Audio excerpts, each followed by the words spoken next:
Once upon a time, on the Prompted Writing podcast, Izzy writes a top-secret, action-packed piece whose contents remain a mystery. Aaron tells her chilling story through voicemail, and Bella's back in the swamp. But this time, Junimo takes centre stage. Plus, we have our special guest Dan here to voice act. This week's theme is how to write action, and our prompt is, I'm dangerous after 3. It's Action Week this week, and so we've invited our very own Action Man Dan. Action Man Dan, who are you and what do you action? Hi, I'm a chemistry student, and I do action in the lab. Sure, why not? That's action. And you're an actor, Dan. And I act occasionally. That sound wave picked up as a shout on mine. My apologies. We've referenced Dan so many times on this podcast, so there's probably people kind of going, wait a minute, it's him. It's Dan, me. our biggest fan. Yeah. He's hacked this podcast, basically, because he's listened to most episodes, I'm going to say. I'm going to hope. I think he talked about them. maybe every episode. That is dedication. We're very proud of you, Dan. I mean, considering we've got 3 series, that's a lot of episodes. He's basically hacked the show, though, because Dan, do you write? No, not at all. Someone arrest him. I can write a lab report for my degree. Lab reports are useful. The prompt this week is, I'm dangerous after 3. How do you guys find it? Yeah, I wrote it an hour ago. I finished up, I believe, exactly 1 minute and 38 seconds ago. I'm very proud of you, Bella. That is Thank efficient. you. I'm not going to lie, I had an assessment this afternoon, and so all week's been focusing towards that assessment, and so my one this week I wrote in about 20 minutes. I hope you guys enjoy it, though. I've taken a very different style of writing, so Yes. it's still something a little bit different. I hope we enjoy it too, considering we know nothing about it, because you won't post it to the chat. I've refused to tell them what it is. I'm scared. Dan, I'm also scared. What is she planning? I found the prompt cool. I got more stuck on the fact that we were meant to write action because I didn't know how to, so I tried to write a piece with action in it in a way that didn't make me write traditional action, so we'll see how that turned out a bit later. I'm sure it is beautiful, but not as beautiful as Bella and her piece. Don't you butter me up. Don't you try and win me brownie points with me, so when we inevitably get to your piece, I'm less angry with you. I will always be angry with you. You ass kisser. Anyway. We just about keep that clean label on this episode. Just about. Hanging on to it. I was going to say something else, but I didn't. Anyway. Speaking of inappropriate, this piece is centred around Junimo, our favourite inappropriate boy. Eee. It's also still set in the swamp because I've enjoyed writing my swamp dystopia a lot recently, so there we go. Awesome. Take it away, Dan! You know what I'll miss? Nin stopped and looked at Junimo, the near flavourless gum she'd been chewing pulled from her mouth in a long green clothesline. She piled it back into her gob and wiped her slimy hand on her jeans. What? He tapped his chin with a grubby finger. It was mid-August, and the air felt as if it were sinking on top of them, an uncomfortable pressure digging into their pores. Junimo wore nothing but a pair of boxer briefs and a wrinkled Hawaiian shirt, and had taken to lounging on the coffee table with a wet cigarette in his mouth and a pair of tea-shades on his head. Lemons.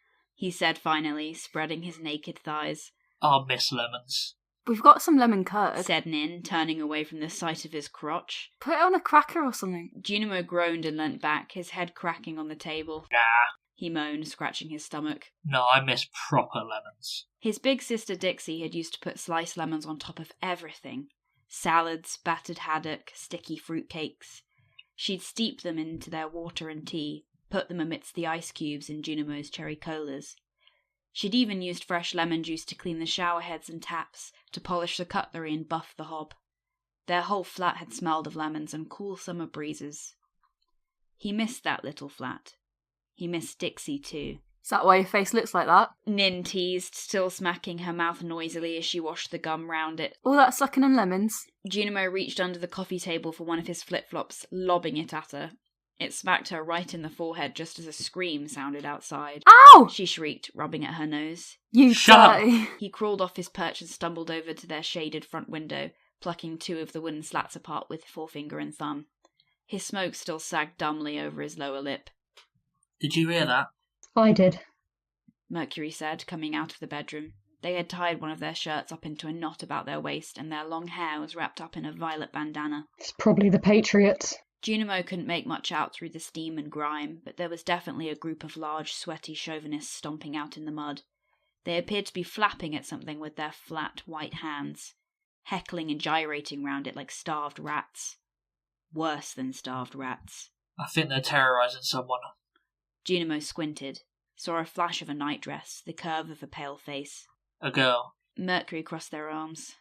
Jew, They said, a warning. don't. Nin sat up straight at the poly table. They're right, man. Don't get mixed up in it. Junimo slammed his fist into the wall, growling. Why? Mercury sighed and stepped up next to him. It's gone 3 a.m. They're likely drunk, and when they're drunk... It's either her or us. Nin interrupted, shaking her head. They're too dangerous at this time of night. Junimo turned to look at them both, something electric in his eyes. He wiped at the wisps of fuzz above his lip and brought the yellowed shades from down where they held back most of his hair. You know, He said, giving them a twisted smirk. I'm pretty dangerous after 3 too. 16 minutes later, he was stood over the young woman in nothing but a pair of battered galoshes, some washed-out underwear, and an open resort shirt. He put a fresh Salem between his teeth. He'd lost his last one at some point in the fight. Passing his still Brooklyn smasher into his left hand, he reached out with his right. I'm Junimo. He panted, swallowing a mouthful of hot air. What's your name? She stared at him where he stood, eclipsed in the soupy moonlight of the swamp and covered in patriot blood. He should not have been there, and yet he was. Marnie. She rasped, taking his hand. My name's Marnie. Oh, it's Ooh. how they met! Marnie's being saved. The origin Yes. story. The origin story of how Yeah. Junimo and Marnie first met. That explains why Oh. they get on so well in most of the Yeah. universes that they're in. Most of them, apart from the siren one, where Oh, Marnie no. spits at him. I love action Jumino. I love the cut. Junimo. I love how you got around the action genre Yeah, By- well, cutting 16 minutes later to the action has happened, and it was great. I was going to write the whole action scene, but then I became aware of the fact that we were starting to record in 5 minutes, and I thought I should probably just skip over it till the end. But also, Show don't tell. Izzy did say that, is there a trigger warning? And I sat there for a moment and went, no, I've specifically skipped over the trigger warning in this piece. Slightly wholesome violence and Slightly big wholesome. knives. The best kind of violence. Yeah, I love that the others are trying to take care of him, being like, no, you shouldn't go out there, you can't do it. None of them step out to help him as he's losing teeth. I do That's have a what I question, which is, did Junio put anything else on before he left, or was he just fighting like No, 5 guys in he his just- boxes? He just put the wellies on, so he's wearing wellies, boxers, and then a t-shirt which is open over like a bare chest. Great. And his t-shades, Oh. his yellow sunglasses. Love What that. else do you need to wear? Nothing. Clearly, it's a hot summer's day. Why would you wear anything else? It's the apocalypse. But- What do you need? I like that you're learning slowly what everyone's weapon is as well. Like, Mercury uses just straight up a gun. Yeah. Junimo uses a baseball bat. A steel baseball bat. A As As well. you do. steel baseball bat. Yeah. A Brooklyn Smasher baseball bat. Does some real melee damage with that. But the real question is, what would you guys use in an action story? And that's when we come over to my piece. Oh no. Wait, why did you say us? Izzy, what have you done with this Huh? piece? What is this I'm piece? telling you, you guys are reading this piece. You guys are You've doing not- this piece for You've me. not sent it, we can't read through it. Well, so, this is called I'm Dangerous After 3. For those who can't see, Bella just hit the desk with her head. We're going to be exploring how to write action through an action test. What better way to explore how to write actions? Through an action what? You guys, an action test. Test. I'm testing you on your action. Right. Izzy, we're talking to each other virtually on a podcast. What action are you expecting to happen other than me storming the 20-minute walk over to your house to strangle you? I mean, it would be nice for you to say You'll hi. see. So, what we're going to do is you guys are protagonists in my action story. Oh, So, God. yeah, my action story. The entire test may be a little bit subjective, but I promise you it isn't. It's all fine. It's all fine. Are you guys ready for the first question? Are we doing a No. choose your own adventure? I mean, I'm ready in every sense of the word other than my emotion at having Izzy skip doing any of the work this week and making us do it for her peace. Izzy, the suspense is killing me. Do go ahead. Right. Yeah, this is your call to action. You have to take it up. Okay, so you're hanging out with your love interest, your cool but underestimated best friend, and some random guy of no importance when you receive your call to action. Do you? Wait, I'm sorry. Which of us is which in this You're description? all you. Okay. No. We're in separate situations. Okay, got I it. feel like that you're suggesting that there's you, and then I have to pick one of you to be the underrated cool best friend, and a random guy. So I assume I would like Erin to be my underrated cool best friend, and Dan to be the random guy, because I don't want you in this scenario whatsoever. There's also I'll a love mention your interest. love interest.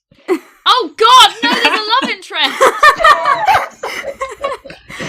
Okay, so if you let me read out your options, please, that'd be great. So, Right, okay. So A, you embark on your mission with your love interest. B, you recruit your cool but underestimated best friend.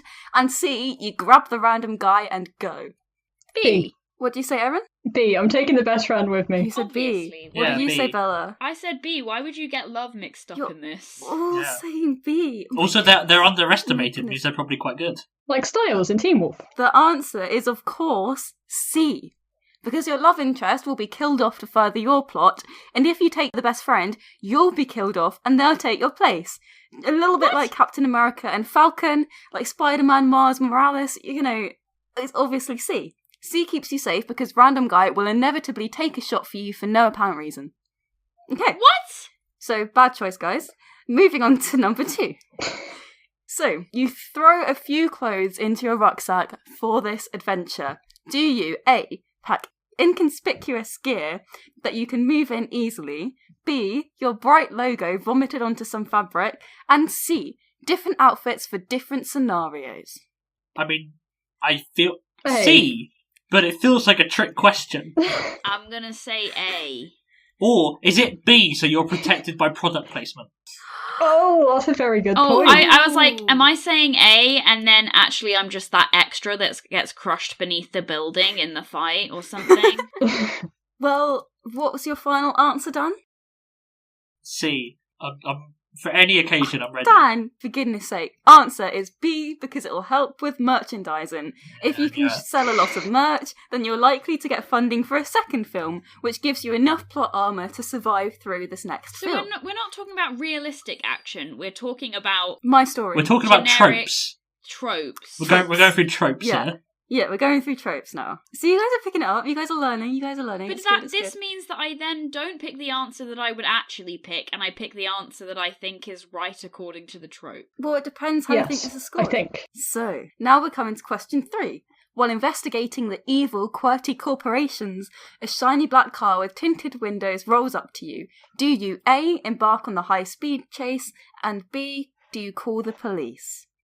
I mean, A. I kick the window in Hey. and pull a gun. Ooh. Ooh. Okay, so the answer is obviously A, out of those options, because obviously the police are corrupt because they've already been got to by QWERTY corporations, so you can't trust them. I wonder how you came up with that Obviously. name. Yeah, but I have to do the kicking the window in and pulling a gun because I can't drive. Well, no, This because is the very black fair. SUV is pulled up, so your driver is there. By my marking system, I have to obviously give that point to Bella, because that is a good solution. Moving on to question 4. So, this is where it gets dangerous, because it gets dangerous after 3. QWERTY has summoned Oh, you. for goodness sake. QWERTY. Nice. Izzy, I have never hated you more than I do in this moment. So, QWERTY has summoned you to their headquarters. If you come alone, everyone survives. But if you fail to turn up or you bring reinforcements, your love interest and your cooler best friend die because they have them kidnapped. Obviously, because they can never escape. So, do you A, come alone and die, B, come alone and die, or C, come alone and die? Well, no, you look like you come alone, but secretly your sidekick is, like, waiting for you, about to, like, abseil in through the window. No, you clone yourself in an elaborate scheme that you've had going on in the background for a while now, and you send your clone in, but you've really created 762 clones that then immediately go in after you. And when they ask, well, we asked you to come alone, you say, well, we are all but one being, and then you go, down with QWERTY, in like a cult-like chant. I'm just imagining a swarm of Bellas just going at once. We are Bella. Yes. Completely simultaneously. I feel like we can do the QWERTY chant. Like, we don't need to wait for the Bella clones. We can do that ourselves. No one's done it. Okay, that's... Right, are we dead, Izzy? Are we dead or alive? Wait, so, sorry, out of those answers, Dan's got an elaborate scheme for people to slide in, Bella's got an elaborate cloning scheme, and Erin's going to chant. No, I changed my answer. I've decided I am the sidekick waiting outside. I've downgraded myself. I mean, okay, so the answer is that there is always a secret option. Now I think you guys nailed it with what you said, but my answer is you come with Random Guy, who, as I've already mentioned, runs in front of the bullet for you, just as the QWERTY boss is about to kill you. So everyone is alive. Everyone other than Random Guy. Oh, I assumed he was already dead. Yeah, I thought he died in the first question. I said he would take a bullet for you. This is him coming into his world. Anyway, so I'm assuming you took that answer, although I'm going to give you guys credit for your answers too. So, question 5. Right. Random Guy is dying on the floor of the bullet wound. Do you A, cry dramatically, B, put pressure on the bullet wound and call an ambulance, or C, tell him his family have just been kidnapped? B, obviously. B? I get a piece of fabric from my, like, shirt and rip it off and make a makeshift tourniquet. And then suddenly I have a bow and some arrows. And when I shoot them, they're like trick arrows. And one of the trick arrows turns into just like a surgical kit. And I operate on him there and then. Was that a She-Ra inspired answer there, Bella? And I am your best Nice. friend. Okay. Bella still finding a way to bring She-Ra in. Well, you Of said you course. ripped your crop top. So you ripped your top and then you have a crop top. Yeah. So the answer, of course, I said that I'd give you B because it does save his life, but C gives him something more valuable, which is plot armor. So Random Guy now can't die until he's found his kidnapped family, which is sequel material. Which leads us on to question 6, our last question. So you fight QWERTY in a really cool, action-packed sea with good cameraing, good fighting, and now the world is rid of them. You have won. You marry your love interest, and you have your cooler best friend as the best man or the maid of honor, whatever they are. And at the reception, Random Guy comes up to you and asks you to help them on their quest, just like they helped you on yours. So, do you A? Sorry, we've taken the time knowing that this guy's family has been kidnapped to go To and get get married. married. Okay, when do protagonists ever care about their sidekick? Since now. I'm not like, hang on, no, I am the sidekick. You are guys. you're now Also- Random Guy. Your family been kidnapped, Erin. Well done. Also, like, if we're talking about the most famous sidekick, Batman literally, like, adopts Robin. So I think he cares about him quite a bit. He does. Is it over? Not yet. So, A, do you agree to go on his quest so that you can feature in the sequel? B, do you take your happy ending and run? Or C, do you somersault your way out of the explosion coming through the window? It's A. You go, we'll get him next time. I And then the collapse credits to the roll. floor Yep. in a pit of despair, and someone has to take me home because I just have lost the will to live entirely. Oh, I'm the sidekick. I'll do that. Come Thank on, you. Bella, off we go. At your own wedding, come on. My Let's own go. wedding. Wait, Erin, I thought you were my Wait, wife. no, I'm your wife in the pantomime we're doing. I'm your wife, You're my Bella. witchy wife. In this situation, on our phones, because me and Bella are a witch couple in the panto, she's saved as witchy wife and I'm saved as wifey witch, and It's this is the best. glorious. Aww. Aw. So you guys all picked your answers, but for that question, there was no right answers. So can you Oh, guys please wow. tell me what your totals are for the answers? We were meant to be What? keeping What? track. Yeah, Isn't I you the assume quiz you- master? You're you meant to were be the keeping supposed to be track. keeping track. Is Well- there no real answer because this movie Izzy, this didn't is get a the sequel? laziest piece you've ever done, and you wrote Among Us fan fiction. Okay, so the real quiz. I told you that this was an action test, not an action quiz. So it doesn't actually matter how many you each got right. It matters how many answers you gave, even if they were wrong. And so I'd like to announce that the So we winner all of win. this quiz for speaking the most is Bella. I don't think I've ever won for speaking the most before. I usually get told to shut up and go away. Would you like to do your victory speech? Yes, my victory speech is that Izzy is banned from Prompted. My victory speech is that if you would like to help me overthrow Izzy as the leader of Prompted, then please email me at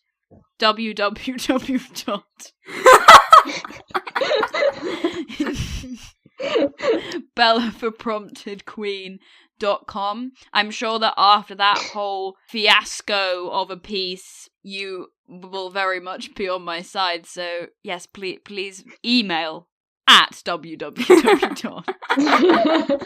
And speaking of prompted queens, let's move to our final candidate for prompted queenery, which is Erin and your piece. Take it away, Bella. You have several new messages. Message 1.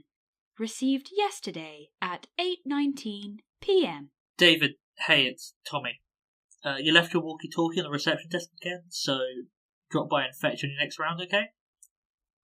I don't want that git cook having a go at me for breaking regulations again. Alright, take it easy. Message 2. Received yesterday at 8:50 p.m. David, it's me again. Pick up your phone, dude. The talkie's still on the desk. So I'm guessing you're having a break too?